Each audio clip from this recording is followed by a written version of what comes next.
Welcome to Brain Health Matters, a show dedicated to helping you improve your health, master your mind, and boost your brain. This week's guest is Del Hungerford, an amazing musician and professor of music.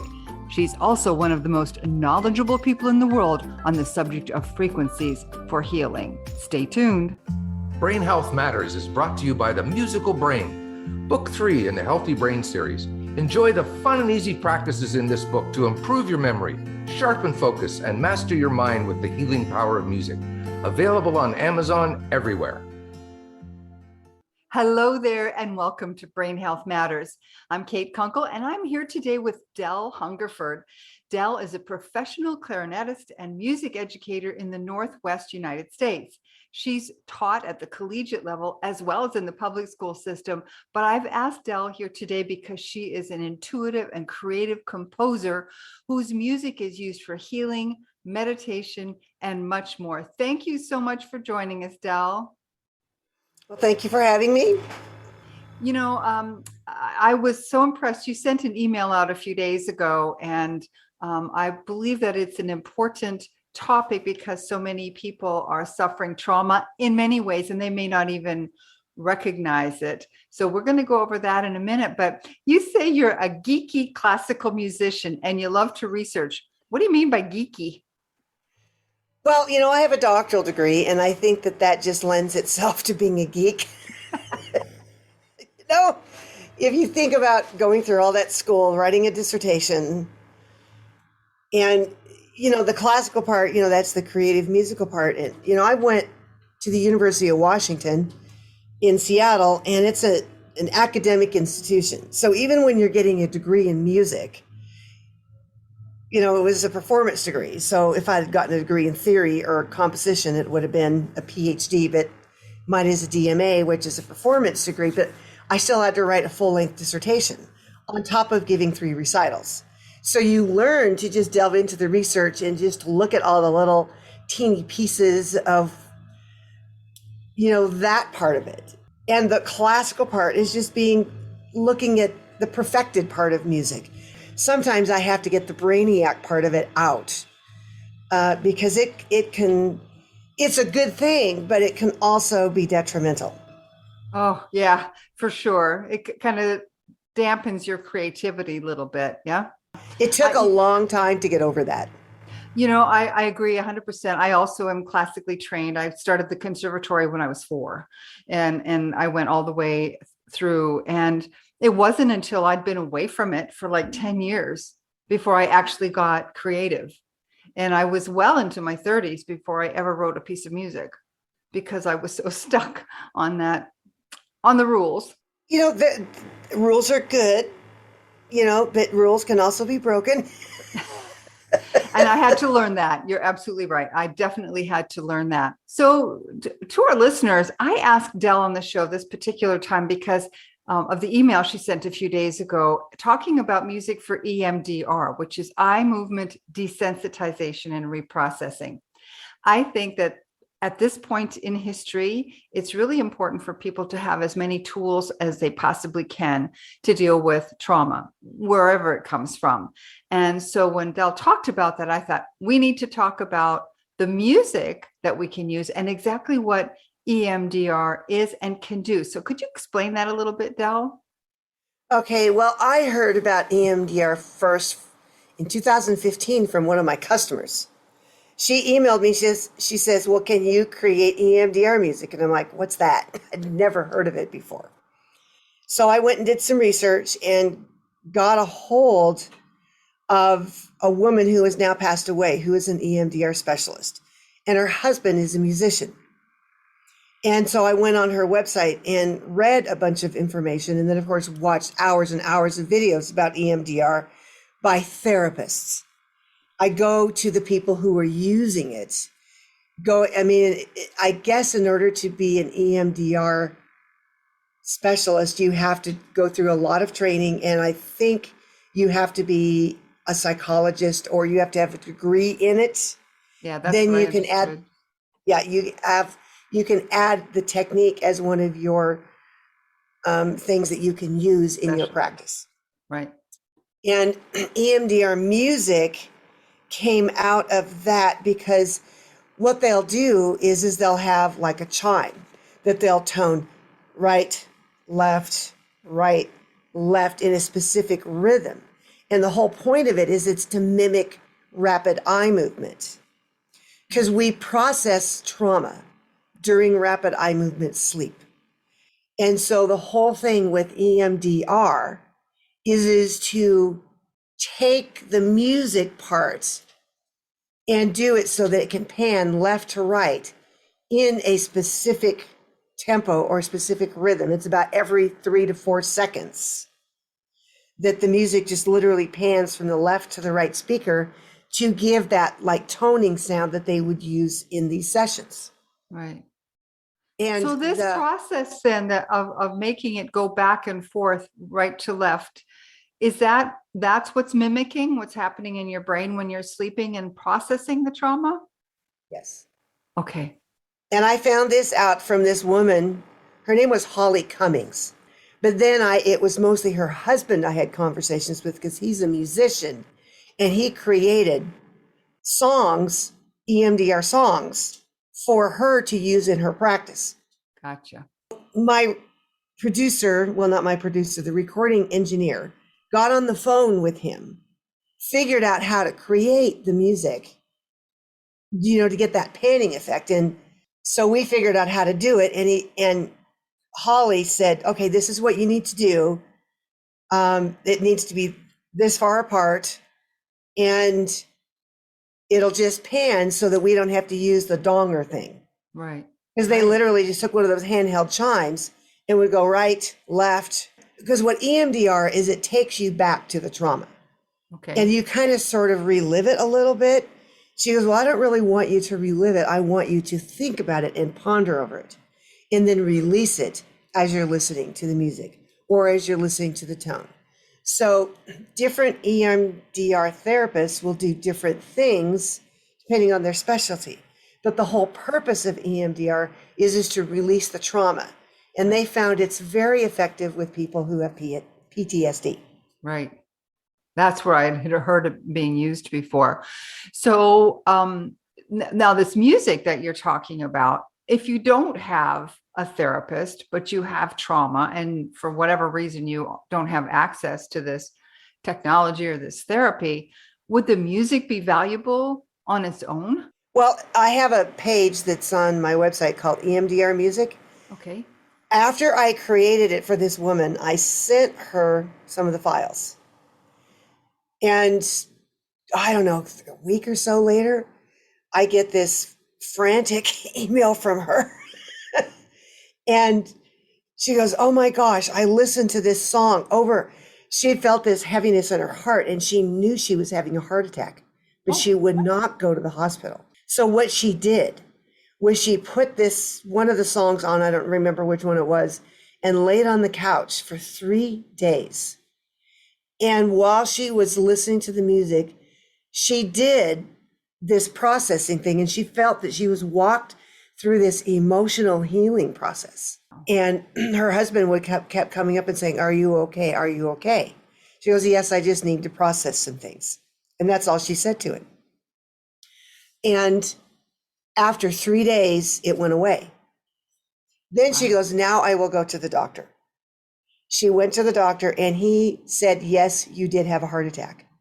But what she realized in this process is that dealing with the junk that had brought her to the place which caused the heart attack, that's what made the heart attack go away.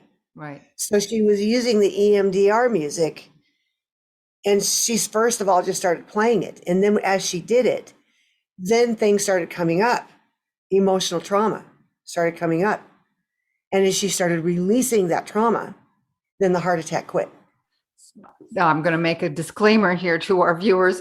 If you are having a heart attack, don't trust yourself to do this if you don't know what you're doing. I mean, you need to go to a doctor and get looked after. But this is how this woman dealt with it. Right. And obviously there is a way. So if you're having other issues, not something so serious, you can certainly consider using something like this to help you get over, because a lot of people just let it simmer and stew until it does get to that point where you're going to have a heart attack or some other serious health issue.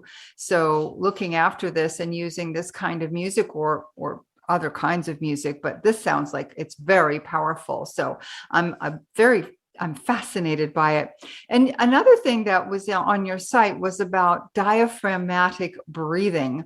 Would you do that with the EMDR music as well? I think it depends on how it pans. Some of it pans a little bit faster than others, because you would want to do it with the panning. Gotcha. So Gotcha. EMDR, most of the time it's done with a headset on, Right. but you can do it in a room.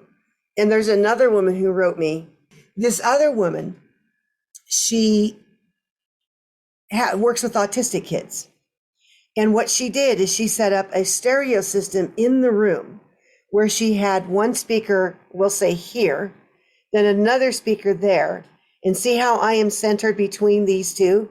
She made sure that the PlayStation, the place where the kids were playing and where she was working with the kids, was right smack between those two speakers.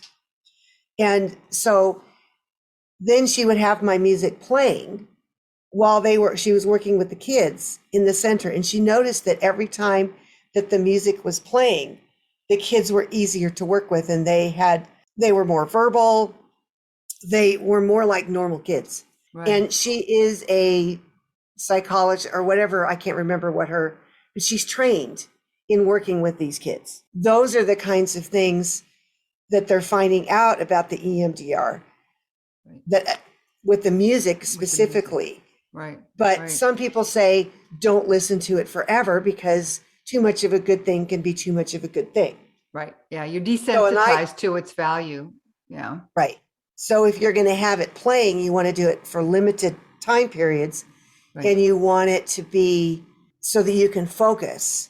And right, that might be where the breathing comes in, but you would have to pick one where the panning is a little bit slower so that you can breathe with it.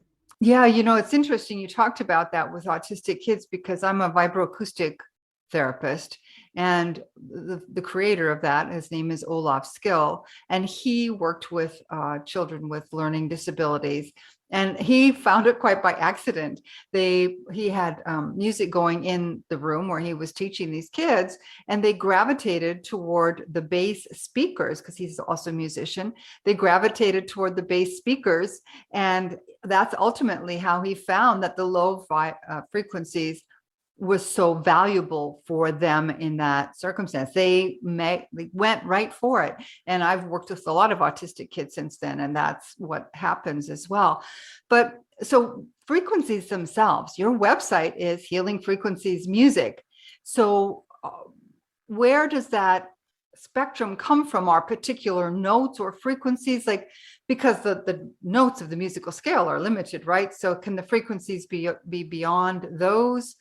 Where do these healing frequencies lie? Well, I found that people really want a specific, well, what frequency does this? Well, what frequency does that? And they forget the part that has to do with intent. I believe that intent is just as important as the specific frequency. You need a frequency recipe, which involves intent, the musical frequency, and what you're going to do with it. So there's really 3 parts that go into it. So, for example, I have been releasing breakthrough and restoration over our nation. So, all right, I can have that right on the back of a frequency off of a particular song that I create. But the song that I created is only part of the picture. My intent for releasing the breakthrough or the restoration they pair them together. They create an arc of energy, because it takes a positive and a negative charge to create energy and electricity. Well, why do we think that's going to be any different with any other energy we create? So you must have intent with the frequency. And that's with any kind of healing. Yeah. Whatever we're using, whatever modality, whether it's sound or whether it's essential oils or food.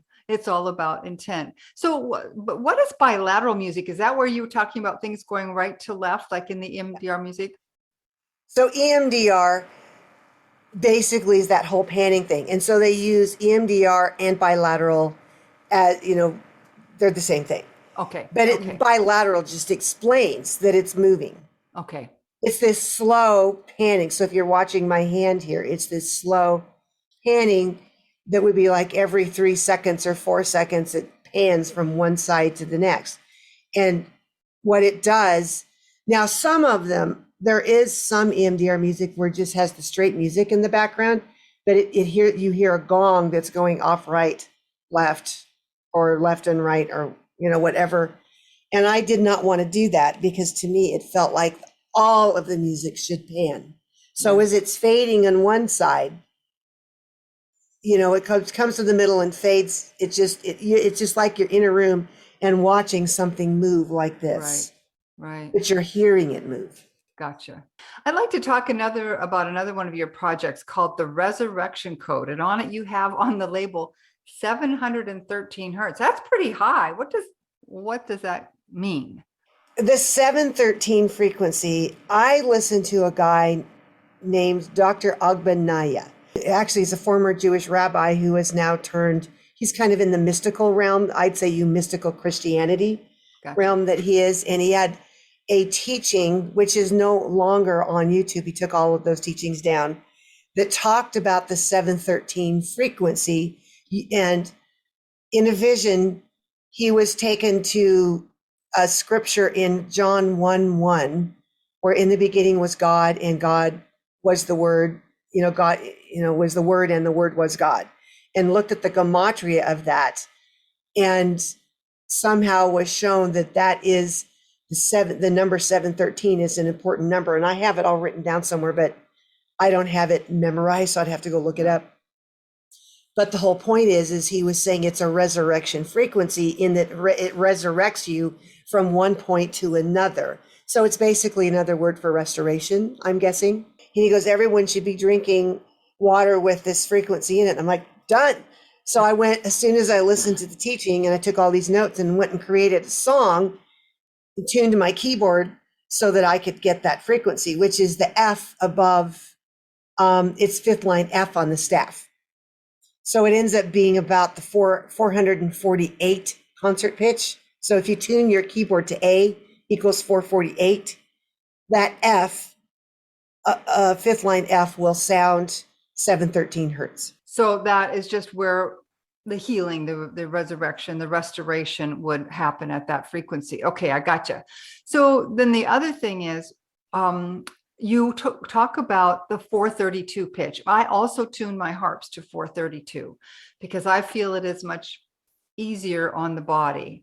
Could you explain to our viewers what the difference between 440, because most people, if they're musicians, certainly have heard the 440 tuning, and why it would be perhaps a little bit different for your body and for healing to have instruments tuned at 432? So when you are tuning to 432, it's like choosing your font. Like, what is the font on the word Brain Health Matters that's behind you? Right. So you choose your font, then you adjust all of the letters in the alphabet to match that font. Right. So 432 is a font. Then you tune all of the other notes on the musical scale to match that font so that they play nicely together. Exactly. So that they all work well together. Right. So when you tune your A above your piano to 432, all the other notes on the piano are going to line up with that particular A. Right. Then you just screech it up a little bit to A440. You're just raising the pitch, so it's a little bit higher. So obviously the number 432 is lower than 440, so that pitch is going to sound slightly lower than the 440. That's all it is. Yeah, I just found, and I played professionally for many, many years in Las Vegas, and we ended up putting our harp and guitar down to 432 because it was easier on our hands. When you're playing 6 hours a day, it was just easier, and there was just the two of us, so we could do it and get away with it. But now as I use it more and more, I feel that it's more healing to me. And I think that's an important note to make to people, that you will find there's a frequency, or there are frequencies, or a range of frequencies that make you feel better. And the whole idea, and the reason I want to talk about music this month, is because I truly believe that as resonance beings, we all are, everything is resonating all the time.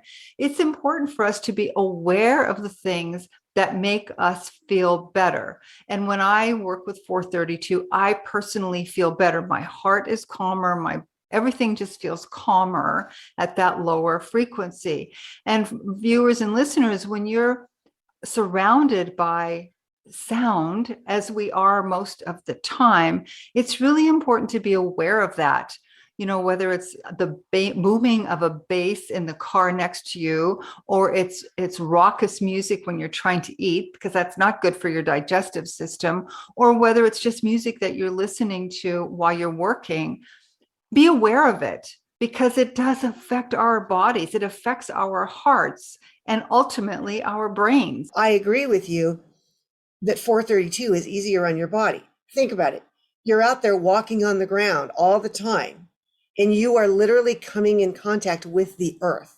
Right. So therefore, you are picking up what's coming from the earth. And if everything in the earth tends to fit within the 432 concert pitch, it would make sense that you're coming into tune, or you're coming into alignment with the very thing that you're walking on. Del, this has been amazing. Is there something you would especially like our listeners to go away with, a technique or some words of wisdom that you think could help them use music in an effective way? Well, what I started doing when I do my sound baths is I record them and send them to people, and then I send them affirmations based on the musical notes that I chose, based on the intervals that I played, because it's great that we listen to music, but what makes the third piece of it work is what you do while you're listening to the music. So, for example, when my friend was doing her healing thing that I talked about at the beginning, she was doing something while she was listening to the music. So, for example, if you do an affirmation and you're walking in fear, you're very fearful about what's going on in the world around you, you can just listen to the music and have something before you that you are releasing and speaking over yourself, because we know that words create, and that our bodies are living out of what we have said. So when you are listening to music, it's with an intent, and also put your words into it because they have a vibrational frequency themselves. And so it becomes this round thing that's releasing something into your system. So I think it's important to decree and declare and affirm over yourself what it is you're looking for. Wow, that's very powerful, because a lot of us have the intent. We set our affirmations in our mind, but the actual expression of them is so important. I kind of forgot about that piece. So thank you. I think that's really important. Del, you have some music that you give away on your website, and I would love you to tell people about it, because it would be a great way for them to also learn more about you. Well, if you sign up for my newsletter, I have freebies all the way throughout it. And the moment you sign up, you get a free song. You'll get that one right away. And then I have other freebies hidden throughout the various emails. I'm like, let's have a scavenger hunt. Oh, how fun. So people will actually get value, because then they will actually read and understand. That's so important. Right. Well, and going back real quick, 3 things that work together, it creates a bond. It creates a governmental authority of something. It takes 3 notes to build a musical chord. All these things come in 3s. So your intent plus the music plus the action. So the action is the words. Right. And I just tell people, whatever music you're listening to, it's like going to the doctor and him giving you some antibiotics. You take them for 10 days and you're consistent with what you do. Why are we not doing that with healing music? We just put it on and think, the frequencies in this music are going to heal me. Well, get your intent towards healing and then put your words, put some action to it. Perfect. Del, this has been wonderful. Thank you so much. So welcome. Thank you so much for joining us for this episode of Brain Health Matters. Be sure to subscribe with your favorite podcast service so that you can get all the latest episodes when they're released.